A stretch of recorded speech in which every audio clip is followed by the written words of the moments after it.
Bien, nous avons donc parlé de l'effet du pH, de la température, des inhibiteurs, de la présence de cofacteurs pour réguler la fonction de l'enzyme. Parlons à présent des sites allostériques et donc des enzymes allostériques.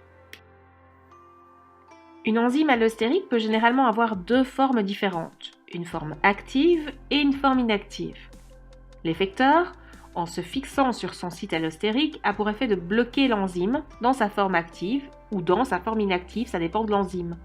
On parle alors d'effecteur inhibiteur ou d'effecteur activateur. Si on regarde la partie de gauche de ce schéma, un effecteur activateur rend une enzyme normalement inactive, active, en se fixant sur son site allostérique. Lorsque l'activateur se fixe sur le site allostérique, l'enzyme prend une forme active, et si l'activateur se sépare de l'enzyme, celle-ci reprend sa forme initiale, inactive. Bref, ce type d'enzyme ne fonctionne que si elle est liée à son effecteur. Sans l'effecteur, l'enzyme ne sert à rien.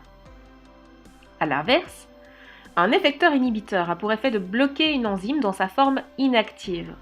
En se liant au site allostérique, l'effecteur inhibiteur modifie la structure tridimensionnelle de l'enzyme, qui devient alors inactive. Et tant que l'inhibiteur est lié au site allostérique, l'enzyme garde sa forme inactive.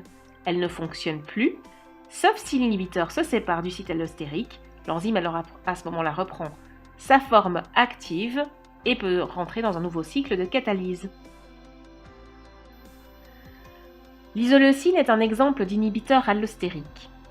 L'isoleucine est un acide aminé essentiel dans la synthèse des protéines et si cet acide aminé vient à manquer, certaines cellules peuvent en fabriquer à partir d'un autre acide aminé qui est la thréonine. Si l'isoleucine est abondante dans la cellule, la plupart des thréonines désaminases, l'enzyme 1 sur le dessin ici, sont inactivées.